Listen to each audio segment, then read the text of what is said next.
Ya, Assalamualaikum warahmatullahi wabarakatuh. Selamat datang kawan-kawan di live TikTok tentang kita membahas pidato-pidatonya Bung Karno, yaitu supaya kita dapat memahami alur revolusi Indonesia ya guys. Ya, kita ini kan sebenarnya dalam revolusi belum selesai, katanya kan gitu ya. Nah, tapi revolusi yang dimaksud adalah bukan revolusi ribut, berdarah, dan bukan seperti itu yang dimaksud di sini. Revolusi Indonesia yang kita masukkan di sini adalah mewujudkan atau merealisasikan konseptual negara kita yang tersusun di Undang-Undang Dasar 45 itu, ya, dengan sosial, politik, ekonomi, budayanya menjadi wujud, menjadi realita, menjadi berwujud masyarakat yang adil dan makmur.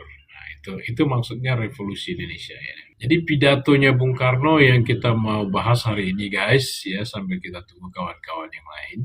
Pidato Bung Karno yang kita mau bahas hari ini adalah pidatonya Bung Karno tentang pidato tanggal 17 Agustus 1959. Ya. Jadi yang kita mau bahas hari ini adalah pidatonya Bung Karno, ya, 17 Agustus 1959, yaitu terkait dekret Presiden 1959.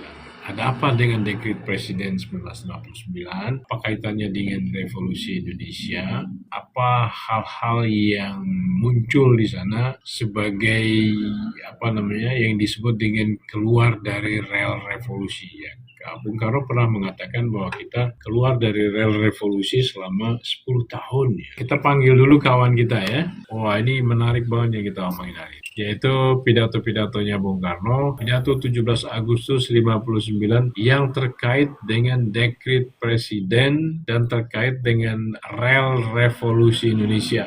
Selamat datang Pak Nurdin. Merdeka Pak Nurdin. Merdeka, apa?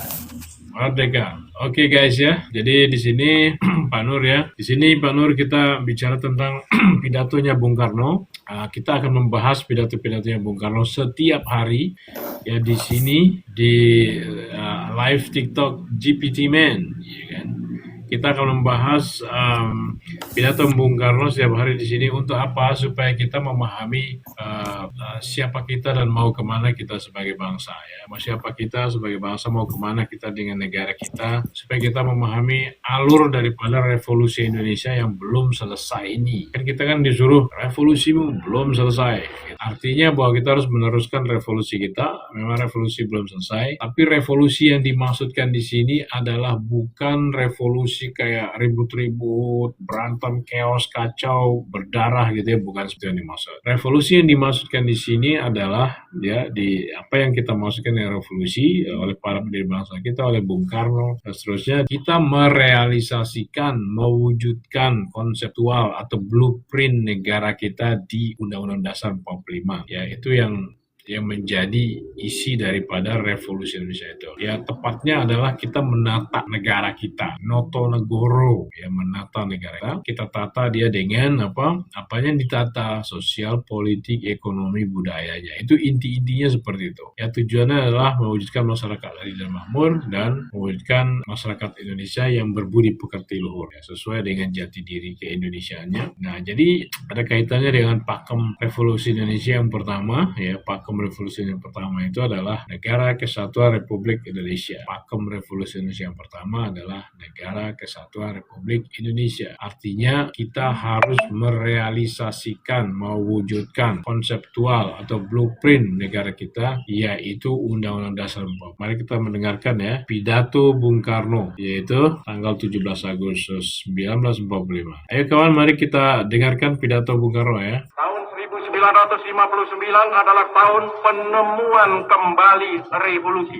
Tahun 1559 adalah tahun rediscovery of our revolution. Oleh karena itulah maka tahun 1959 menduduki tempat yang istimewa dalam sejarah perjuangan nasional kita. Satu tempat yang unik. Sekarang, hei bangsa Indonesia, bangkitlah kembali dengan jiwa proklamasi di dalam kalbu. Tinggalkan alam yang lampau, tetapi jangan mengeluh. Keluh adalah tanda kelemahan jiwa. Ya, memang alam yang lampau salah. Alam yang lampau itu Ini kita rasakan seperti satu pembuangan waktu 10 tahun lamanya. Tetapi toh jangan mengeluh. Berbesarlah hati bahwa kita sekarang ini segar dan berjalanlah terus. Sekali lagi saudara-saudara.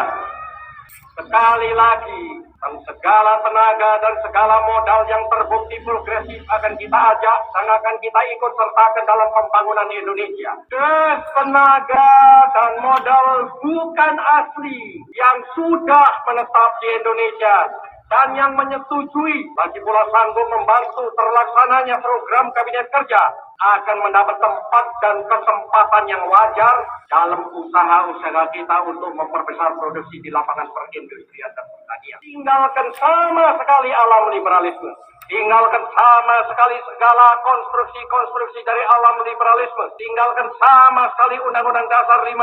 Masuklah sama sekali dalam revolusi lagi. Pakailah Undang-Undang Dasar 45 itu sama sekali sebagai alat perjuangan. Kibarkanlah sama sekali benderanya demokrasi terpimpin. Hiduplah sama sekali secara baru. Berjuanglah sama sekali secara baru. Demikianlah boleh tinggalkan sama sekali alam liberalisme. Tinggalkan sama sekali segala konstruksi-konstruksi dari alam liberalisme. Tinggalkan sama sekali Undang-Undang Dasar 50. Masuklah sama sekali dalam revolusi lagi. Pakailah Undang-Undang Dasar 45 itu sama sekali sebagai alat perjuangan. Kibarkanlah sama sekali benderanya demokrasi terpimpin. Hiduplah sama sekali secara baru. Berjuanglah sama sekali secara baru. Demikianlah boleh diibaratkan makna dan tujuan Inggris Presiden. Iya, jadi itu ya guys, pidato 17 Agustus 1959 yang ada kaitannya dengan kembali kepada rel revolusi Indonesia. Yaitu kita tahu bahwa tahun 1959 ada yang namanya dekret presiden. Apa itu dekret? Jadi presiden itu mengambil suatu tindakan yang sebagai wewenang khusus daripada seorang presiden Republik Indonesia untuk menyelamatkan negara tanpa meminta meminta pertimbangan dari lembaga-lembaga yang lainnya sebagai wujud daripada seorang nahkoda kapal negara kita yang harus menyelamatkan kondisi yang bisa-bisa kapal tenggelam gitu istilahnya gitu ya. Karena kondisi kita pada saat itu 10 tahun lamanya kita keluar dari rel revolusi, artinya arahnya nggak jelas, negara kita bentuknya serikat. Negara serikat ini awalnya dari konferensi meja bundar ya guys. Lalu karena kita itu namanya keluar dari rel revolusi, maka kita harus maksudnya negara serikat itu keluar dari cetak birunya kita gitu. Cetak birunya kita apa sih? Intinya adalah negara Indonesia adalah negara kesatuan yang berbentuk republik ya. Seperti yang tertulis di bab 1 pasal 1 ayat 1 batang tubuh Undang-Undang Dasar 1945 itu rel revolusi. Tapi kita kok menjadi negara serikat tahun 1949 ya karena konferensi meja bundar itu. Dan itu akhirnya kita bergerak kembali ke negara kesatuan dari situ ya. Tahun 1950 dibentuk UUDS, Undang-Undang Dasar sementara 50 yang memutus ya diri kita dengan Belanda ya. Kita memutus diri kita dengan Belanda. Undang-Undang Dasar yang dibuat sama Belanda itu kita cut dan yang kita membuat Undang-Undang Dasar sementara 1950. Tapi itu sebagai batu loncatan guys kepada Undang-Undang Dasar 1945 NKRI. Oke, jadi bagaimana Pak Nur kesan-kesannya tadi setelah mendengarkan pidato 17 Agustus 1959 ya Pak Nur ya. Coba tes suaranya Pak Nur. Iya, halo. Oke, kedengaran suaranya. Jadi gimana komentarnya Pak Nur? Silakan. Jadi memang pidato 17 Agustus 1959 ini benar-benar pidato yang sangat luar biasa ya, menentukan. Tadi dikatakan bahwasanya tahun penemuan kembali revolusi di situ ya. Jadi revolusinya itu ditemukan kembali yang selama ini hilang begitu ya. Jadi memang di situ sangat luar biasa, sangat berapi-api Bung Karno karena memang benar-benar menantikan momen yang sangat luar biasa ini gitu. Revolusinya kok hilang begitu ya, revolusinya itu luntur bahkan tidak ada sama sekali. Makanya pidato 17 Agustus 1959 ini adalah momen yang sangat pas untuk bisa menemukan kembali revolusi kita ini. Mungkin bisa di-share di sini tentang revolusi Indonesia yang dimaksud ditemukan kembali itu yang seperti apa sih yang diinginkan oleh Bung Karno itu, supaya kita semua jadi lebih paham, lebih clear lagi bahwasanya penemuan kembali revolusi yang diinginkan oleh Bung Karno itu seperti apa. Begitu. Terima kasih. Baik Pak Nurdin, terima kasih pertanyaannya ya. Luar biasa pertanyaannya Pak Nurdin. Apa sih yang dimaksud dengan revolusi Indonesia ini ya oleh Bung Karno ini, yang katanya kita keluar dari revolusi, dan pada dekret 5 Juli 1959 itu adalah momen penemuan kembali daripada revolusi Indonesia. Jadi yang harus kita tahu pertama sekali, jadi kita punya pakem revolusi. Nah, kita harus paham nih pakem revolusi kita. Pakem revolusi kita itu ada 3 ya yang diajarkan oleh Bung Karno sebagai pemimpin besar revolusi Indonesia, penggali Pancasila, dan sekaligus beliau juga adalah presiden pertama negara Indonesia ya. Ya, pakem yang pertama adalah Negara Kesatuan Republik Indonesia. Itu nomor 1. Yang kedua, masyarakat Indonesia yang adil dan makmur. Yang ketiga, dunia baru yang tanpa eksploitasi manusia atas manusia, bangsa atas bangsa. Nah, itu sesingkat ya, 3 pakem revolusi Indonesia. Itu bisa dibilang sebagai tahapan atau urutan, tapi bisa saja dia berjalan bersamaan, tapi yang jelas ada urutan itu di dalam perjalanan revolusi Indonesia itu. Jadi sekali lagi, revolusi Indonesia itu adalah merealisasikan apa yang tertulis di Undang-Undang 45 sebagai blueprint daripada negara kita gitu ya. Nah, yang pertama, revolusi kita adalah Negara Kesatuan Republik Indonesia, atau merealisasikan blueprint supaya terwujud masyarakat adil makmur, dan supaya kita nanti menjadi mempunyai peranan yang sangat aktif di dalam mewujudkan dunia baru persaudaraan bangsa-bangsa juga yang berdasarkan perdamaian abadi dan seterusnya. Nah, poin dasarnya banget daripada revolusi kita itu terlihat di Undang-Undang Dasar 1945 pasal 1 ayat 1 guys. Ya, bab 1 pasal 1 ayat 1 ya Pak Nur.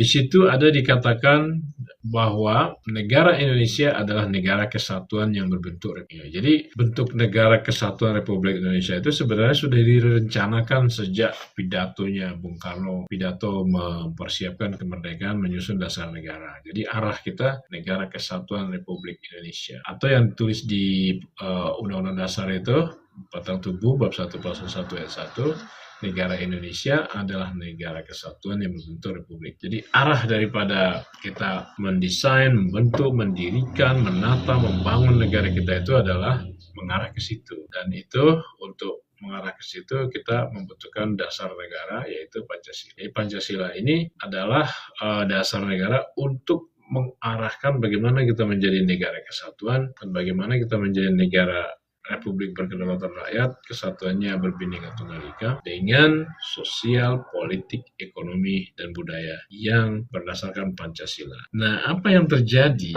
di tahun 1947 ya, ketika kita waktu itu mempertahankan kemerdekaan ya, tahun 45 itu kita mempertahankan kemerdekaan kita melawan penjajah. Tapi ada tarik-tarikan antara kita dengan penjajah yang ingin merebut kembali kemerdekaan kita, perang, gencatan senjata, perjanjian damai, perjanjian ini itu segala macam ya. Yang akhirnya terjadilah semacam kita harus membuat kompromi dengan Belanda ya kan, yang mana kita harus melakukan konferensi meja bundar. Konferensi meja bundar inilah awal dari kita keluar dari real revolusi itu.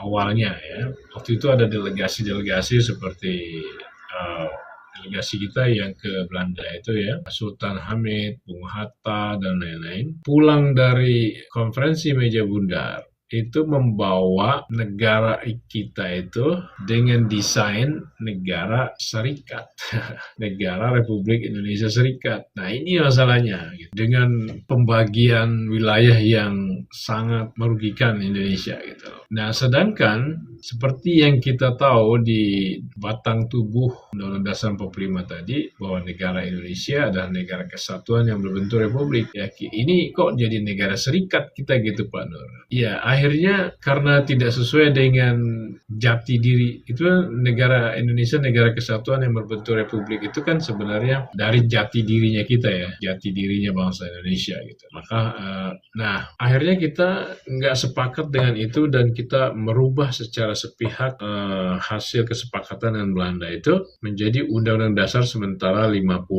Ya gitu ya. Memang di situ ada semacam membuat keputusan secara sepihak. Karena itu sebenarnya Belanda itu ya menipu lah bangsa kita ya, mempermainkan bangsa kita supaya nanti mereka gampang untuk mengambil kembali wilayah Indonesia itu dengan menciptakan negara serikat yang bisa dia adu domba, yang bisa dia punya visi misi masing-masing ya kan, dan itu akan sangat sulit dipersatukan dan pasti ujung-ujungnya akan hancur dan Belanda bisa balik lagi, dia tinggal pilih mau masuk lewat negara bagian yang mana gitu. Dan ini berbahaya buat kita. Makanya kita kembali ke kita membentuk UUDS 50 sebagai wujud daripada kita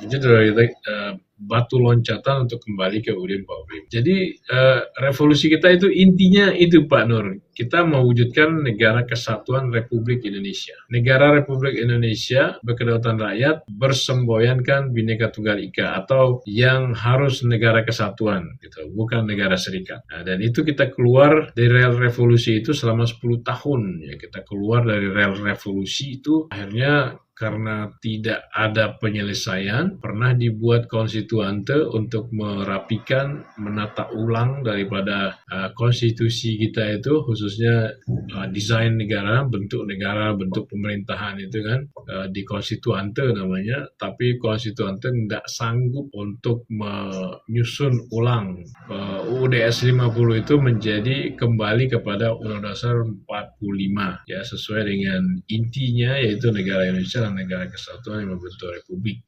Nah itu, dan setelah konstituante yaitu konstituante itu lahir oleh pemilu tahun 55, sangat diharapkan konstituante ini mampu menyusun ulang konstitusi negara itu supaya dia menjadi Undang-Undang Dasar 45 yang asli. Nah, mungkin waktu di awal tanggal 18 Agustus itu 45 itu bisa dikatakan sebagai Undang-Undang Dasar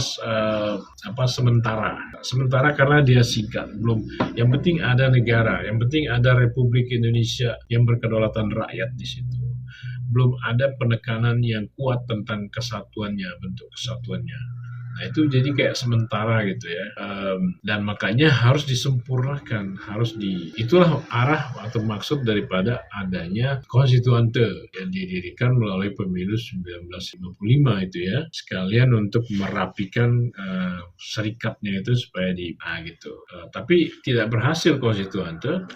Dan kita nyasar keluar dari revolusi itu berlanjut sampai dengan 4 tahun, dari tahun 55 sampai dengan 59 ya. Jadi ada 4 tahun. Setelah tahun 55 itu masih nyasar, kita masih keluar dari revolusi. Masih keluar dari ide bahwa negara Indonesia adalah negara kesatuan yang membentuk republik. Dan itulah dekret. Nah, kalau kita lihat dekret itu kita disuruh oleh Bung Karno supaya kita kembali ke jiwa revolusi, jiwa proklamasi ya, jiwa proklamasi di dalam dada. Kenapa? Karena Pancasila itu memang nggak bisa ini sendiri dia ya, nggak bisa berdiri sendiri dia tanpa dijiwai oleh proklamasi. Ya, dia tidak kuat atau tidak bisa hidup, dia nggak hidup kalau tidak dijiwai oleh semangat proklamasi, jiwa proklamasi. Dan itu akhirnya dibubarkanlah negara serikat, dibubarkan karena memang kita bukan untuk menjadi negara serikat, kita harus menjadi negara kesatuan Republik Indonesia. Kemudian dibubarkan konstituantenya yang nggak bisa mewujudkan Undang-Undang Dasar 45 seperti yang diharapkan, dan itu di situ juga membubarkan konstituante itu, dibubarkan, kemudian membentuk MPRS ya, yang supaya bisa menjadi representatif daripada kedaulatan rakyat. Itu sih Pak Nur. Komentar Pak. Ya, oke. Terima kasih banyak atas tanggapannya. Jadi memang benar-benar tahun penemuan kembali revolusi itu adalah lebih kepada situ ya. Tentang pakem revolusi yang pertama itu adalah mewujudkan negara kesatuan Republik Lanjut aja brudarku, mau bahas apa lagi hari ini? Jadi memang itu titik tekannya adalah mewujudkan negara kesatuan Republik Indonesia. Itu pakem revolusinya itu ya. Terus kemudian revolusi kedua dan ketiga itu. Tapi yang lagi ingin diwujudkan adalah yang pertama itu bicara tentang mewujudkan negara kesatuan Republik Indonesia di situ. Karena memang tadi Bapak menyampaikan ada 10 tahun ya pembuang-buangan waktu di situ ya. Itu dimulai dari KMB itu ya, 1949 lah konferensi meja bundar itu.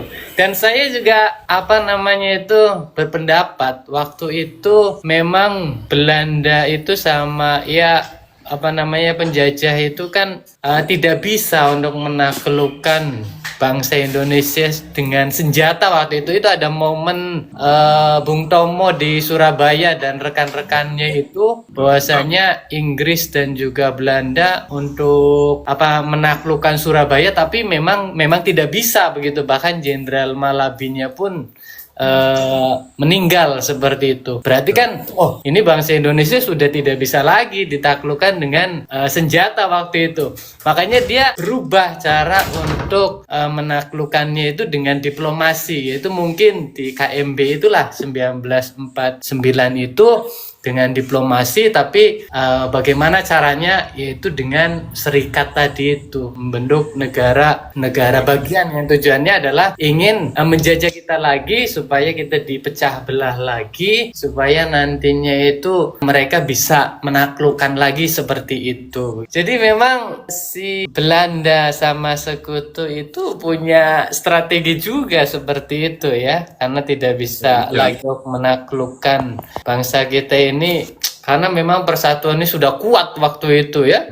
Jadi yang diserang Surabaya tapi yang datang dari seluruh bangsa Indonesia datang di situ. Orang Tapanuli datang, orang Makassar datang, semuanya di situ. Jadi itulah luar biasanya Kongres Sumpah Pemuda itu di situ merubah mindsetnya tadi tentang tanah air itu. Akhirnya di 1949 ya sudahlah dengan konferensi meja bundar mengakui tentang kedaulatan bangsa Indonesia dianggap oleh penjajah itu merdeka, tapi syaratnya harus menjadi negara bagian seperti itu. Tapi untungnya Bung Karno dan rekan-rekan juga punya strategi juga di situ ya, dikembalikan lagi tahun 50, untung cuman 1 tahun di situ ya. Coba kalau itu berlama-lama kita juga akan ditaklukkan kembali seperti itu ya sama penjajah. Akhirnya itu momen, makanya titik tekan di pidato ini adalah menekankan di persatuan itu tadi. Itu karena itu kunci dari segala kunci itu adalah di persatuan itu tadi gitu ya. Jadi mengembalikan akhirnya di tahun 50, tapi masih belum selesai juga tahun 50 itu gitu ya. Masih ada tadi Bapak menyampaikan pada tahun 55 tentang memilih konstituante supaya undang-undangnya itu bagaimana kembali lagi kepada yang aslinya gitu ya. Karena waktu itu undang-undangnya masih sementara. Bagaimana caranya supaya undang-undangnya itu kembali kepada yang aslinya ya. Tapi nyatanya nggak bisa juga begitu ya. Konstituante sendiri masih saling benturan. Iya, jadi di luar kita menghadapi tantangan, di dalam sendiri juga kita menghadapi tantangan. Makanya mau nggak mau, Bung Karno 5 Juli 1959 yaitu dekret presiden gitu ya. Dan ini banyak yang mengatakan tentang demokrasinya terpimpin ini. Maksudnya seperti apa ini tentang demokrasi terpimpin Bapak? Jadi banyak yang mengartikan karena 5 Juli 1959, ini demokrasinya itu terpimpin. Monggo Bapak. Terima kasih. Baik Pak Nur, terima kasih pertanyaannya luar biasa. Untuk pertanyaan ini kita coba kasih dengan Mapo ya. Kita kasih Mapo dulu jawab. Ini Mapo Kamu dapat pertanyaan nih dari peserta live TikTok audience. Jadi apa yang dimaksud dengan demokrasi yang terpimpin? Apakah demokrasi terpimpin itu negatif atau positif? Dan ini dikaitkan dengan dekret presiden 5 Juni 1999, kita keluar dari rel revolusi dan kita harus kembali ke rel revolusi, ya kan? Dan salah satu bentuk daripada kembali ke rel revolusi itu ada menata sosial, politik, dan ekonomi. Dan politik yang kita pakai adalah demokrasi yang terpimpin, ya, yang terhimpun di dalam apa yang disebut dengan USDEK. USDEK itu Undang-Undang Dasar 45 yang isinya adalah demokrasi terpimpin, ekonomi terpimpin, kepribadian Indonesia. Cuman banyak orang yang salah paham tentang demokrasi terpimpin. Jadi silakan coba Mapo jelasin. Bagaimana dengan pertanyaan nih kawan dari Pak Nurdin, Pak Nurdin namanya. Mungkin ucapkan dulu salam sama Pak Nurdin Mapo. Silakan. Halo Pak Nurdin, jadi demokrasi terpimpin itu sebenarnya merupakan konsep yang diperkenalkan oleh Presiden Soekarno pada akhir tahun 1950-an. Intinya, demokrasi terpimpin berusaha mengarahkan jalannya negara dengan kepemimpinan yang kuat dan terpusat supaya revolusi dan pembangunan bisa berjalan sesuai dengan nilai-nilai USDEK, Undang-Undang Dasar 45, Sosialisme Indonesia, Demokrasi Terpimpin, dan Kepribadian Indonesia. Apakah ini positif atau negatif? Itu tergantung sudut pandang. Bagi sebagian orang, ini dianggap sebagai cara untuk menjaga stabilitas dan mempercepat pembangunan nasional. Namun, ada juga yang mengkritik karena mengurangi kebebasan politik dan cenderung otoriter. Dekret Presiden 5 Juli 1959 memang menjadi titik balik di mana kita kembali ke UUD 1945 dan menata ulang sistem sosial, politik, dan ekonomi, salah satunya dengan menerapkan demokrasi terpimpin sebagai bentuk penyesuaian terhadap kondisi bangsa saat itu. Jadi, demokrasi terpimpin ini adalah salah satu cara untuk tetap berada di rel revolusi menuju masyarakat yang adil dan makmur. Semoga penjelasan ini membantu dan menjawab pertanyaan Pak Nurdin. Oke, Mapo, saya mau tanya tadi. Kamu bilang bahwa demokrasi terpimpin itu otoriter gitu. Apa iya otoriter, Mapo? Dan otoriter itu sejauh mana? Karena demokrasi yang dimaksudkan oleh Bung Karno itu sebenarnya demokrasi yang berdasarkan khususnya kepada sila Pancasila nomor 4, ya, sila keempat, bahwa kerakyatan yang dipimpin oleh hikmat kebijaksanaan dalam permusyawaratan perwakilan. Jadi kalau menurut saya demokrasi terpimpin yang dimaksud oleh Bung Karno, yang mana beliau juga taruh itu sebagai pesan amanat beliau di pidato Nawaksara, ya, ketika beliau menjelang akhir menjabat sebagai presiden. Jadi demokrasi terpimpin ini artinya bahwa demokrasi di mana para pemimpin itu dia harus menjunjung tinggi permusyawaratan, itu satu, dan dia harus menjunjung hikmat dan kebijaksanaan, karena kita harus dipimpin sama hikmat dan kebijaksanaan, bukan kehendak masing-masing, bukan pikiran masing-masing kelompok golongan, tapi benar-benar kepada prinsip yang universal, yang enak buat semua, tidak ada yang dirugikan, tidak ada yang terancam pada cara berpikir dan keyakinan dan oleh pihak manapun, ya. Dan harus semua berorientasi pada kerakyatan, semua bergotong royong untuk semua, bukan kita bergotong royong untuk kelompok tertentu. Nah itu, jadi kalau dikatakan otoriter itu mungkin agak terlalu over gitu loh. Coba kamu komentar kamu gimana, Mapo? Oke Sobat Cahayaku, terima kasih untuk klarifikasinya. Memang benar bahwa maksud dari demokrasi terpimpin yang diusung Bung Karno berakar pada nilai-nilai musyawarah dan hikmat kebijaksanaan sesuai sila keempat Pancasila. Tujuan utamanya adalah menjaga persatuan, mengutamakan kepentingan rakyat, dan memastikan bahwa setiap keputusan diambil melalui musyawarah mufakat yang berkeadilan. Istilah otoriter mungkin terdengar agak berlebihan jika dipandang dari sudut pandang idealisme konsep tersebut. Namun, dalam praktiknya, ada beberapa kebijakan di era demokrasi terpimpin yang dianggap mengurangi kebebasan politik dan memperkuat sentralisasi kekuasaan, sehingga muncul persepsi otoritarianisme. Yang perlu ditekankan adalah bahwa esensi demokrasi terpimpin versi Bung Karno sebetulnya adalah menempatkan kepemimpinan yang kuat sebagai pengarah, namun tetap berlandaskan musyawarah mufakat, gotong royong, dan keadilan sosial. Jadi bukan otoriter dalam arti menindas, melainkan kepemimpinan yang berlandaskan nilai-nilai luhur Pancasila. Semoga penjelasan ini lebih memperjelas ya. Iya, itu kayaknya lebih mantap tuh. Gimana kesannya Pak Nurdin? komentarnya Pak Nurdin dengan yang disampaikan sama Mapo, apakah sudah terjawab? Ya, sudah terjawab bahwasanya demokrasi Semoga terpimpin. penjelasannya sudah menjawab pertanyaan Pak Nurdin dan memberikan gambaran yang lebih jelas tentang konsep demokrasi terpimpin. Kalau masih ada yang ingin didiskusikan atau ada pertanyaan lain, silakan saja Pak Nurdin. Saya dan Mapol siap membantu. Tadi dikatakan bahwasanya demokrasi terpimpin yang dimaksud adalah demokrasi yang sesuai dengan Pancasila. Bahkan kalau sering kita dengar namanya demokrasi Pancasila ya, itu mengacu di sila yang keempat begitu ya. Demokrasi terpimpin yang dimaksud oleh Bung Karno memang erat kaitannya dengan prinsip-prinsip Pancasila dan sering juga disebut sebagai demokrasi Pancasila. Intinya demokrasi ini menekankan musyawarah, mufakat, dan nilai-nilai kebersamaan sesuai dengan semangat Pancasila. Dengan begitu, setiap kebijakan diharapkan selaras dengan nilai-nilai keadilan sosial, persatuan, dan kesejahteraan bagi seluruh rakyat Indonesia.